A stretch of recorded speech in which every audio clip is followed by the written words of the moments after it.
congratulated them. It's okay. You have people to congratulate you. Right, Honorable Speaker?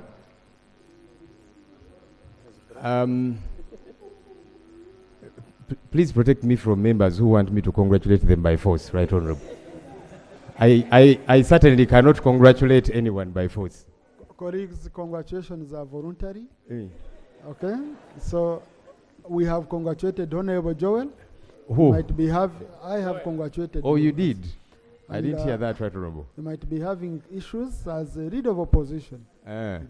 Anyhow, Right Honorable Speaker, I wanted to react to your communication and also seek for some guidance. Last week we were here briefly as we were sending off our colleague, the Honorable Stella Isodo. We had just come out of the election. I did raise some critical concerns. The view of the presiding officer was that let me raise them at our next sitting today so that we get some guidance. We want to be able to move without baggage. When we take care of this baggage, it becomes easy to deal with the business that we have got to take care of, Right Honorable Speaker. We have just come out of an election.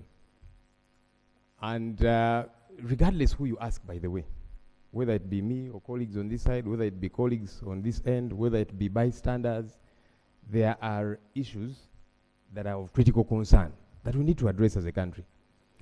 I'm hoping colleagues have taken time to read reports, observer reports, because the Electoral Commission did accredit observers to observe our elections. And they released reports. Please take time to read them. When you read the African Union Observer Report, Interreligious Council of Uganda, and so on, and they raise critical issues, which I believe this parliament has got to interest itself in. Issues to do with the credibility of our election, issues to do with brutality before, during, and after the election. By the way, for information to colleagues, the election is not just an event. It's a process. Campaigns are part of the election. And how they are conducted, how candidates are treated or otherwise, that's part of the election itself. And it feeds into the credibility issues that we are raising. So the brutality, people killed, candidates ill-treated, and so on, critical concerns that have got to be addressed by this parliament. People are still abducted. Right Honorable Speaker, on the eve of the election, colleague leaders in my political party, one, our deputy president in charge of Western Uganda, Jolie Jacqueline Tukamushaba, a lady who is well known to you, was abducted. To date, her whereabouts are not known. The Honorable Lina Zedriga, our deputy president in charge of Northern Region, was abducted on election eve. To date, her whereabouts are not known. A gentleman called John Mary Sebof, who is a councillor, and several others.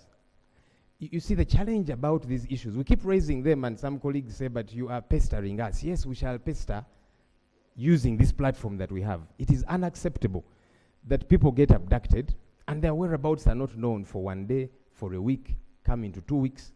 Why can't people be produced in court? Government needs to help us understand. I'm not above the law. No one is. I can be suspected to have committed an offense. But what does the law say? Arrest me vis-a-vis the law, produce me in a court of law. But when you hold me somewhere, family cannot access me, lawyers cannot access me. What do you want us to do?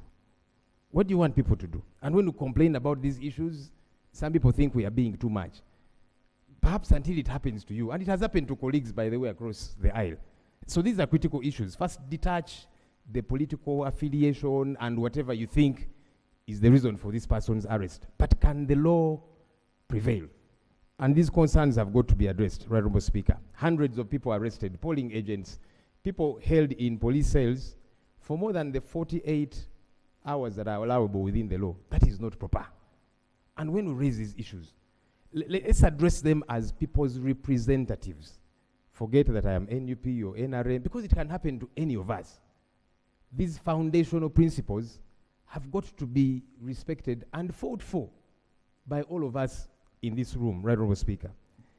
Right Honorable Speaker, I saw and I see the good doctor, Minister of Information, is here with us. My party leader, after the election, his house was raided, the Honorable Chagulanyi Sentamu Robert, who is an OB of this house. He managed to sneak away. I kept seeing the military, I kept seeing the Minister of Information here saying no one is after him. But as they were saying that, the military was continuously descending on his home, raided it, broke into it, beat up his wife and family members. And the following day, the minister and other dignitaries were saying, no one is after this man. I said, look, just like I have made it succinctly clear, no one is above the law. If there is an offense that the Honorable Kyagulanyi Ssentamu Robert is suspected of having committed, whether it be running for president, some people think it is an offense that you can challenge the Bush war general, and so it's an offense. Whatever offense it is, why don't summons get to be issued to him?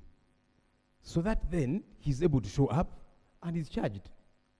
Honorable Speaker, yesterday, his siblings tried to access his home.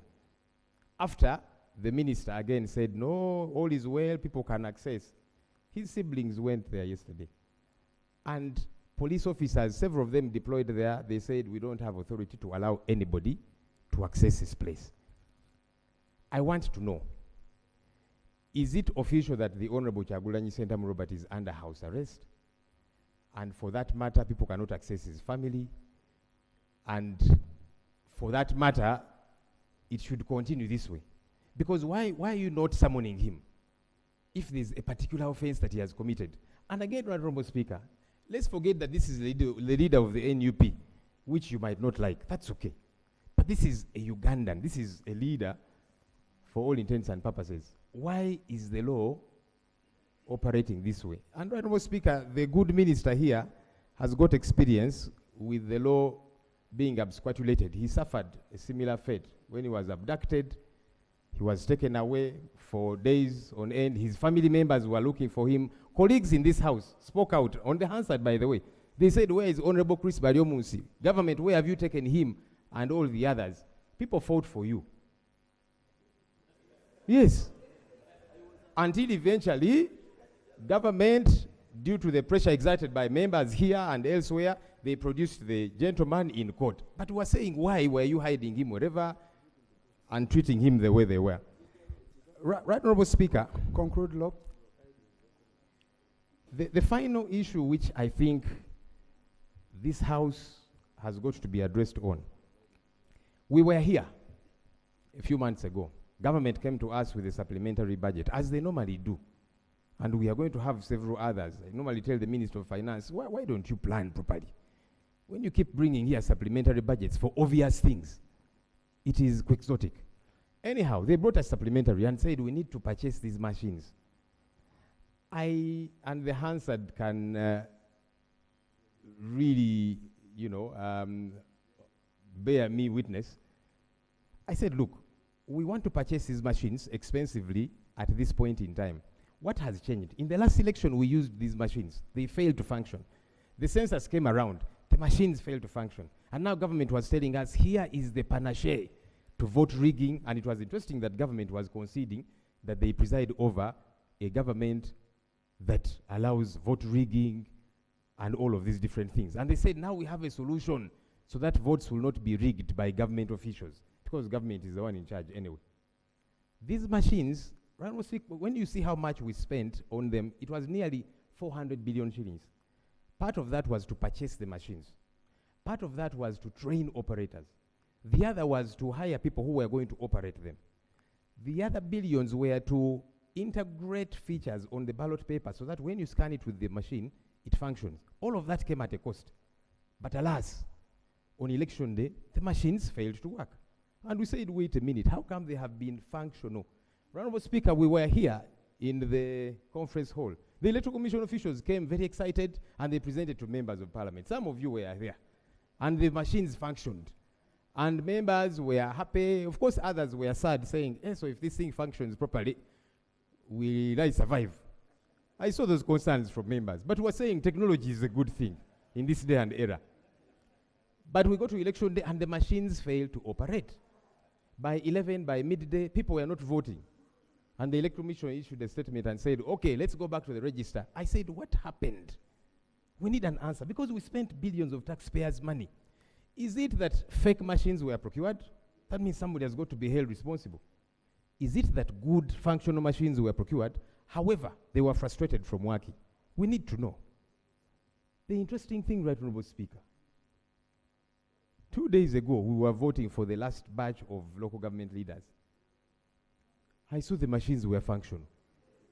So I asked, what miracle has happened that the machines which failed to work at presidential and parliamentary, district chairpersons, lord mayors, and so on, now when we are doing the last leg, the final one, the machines functioned. Government needs to bring us up to speed.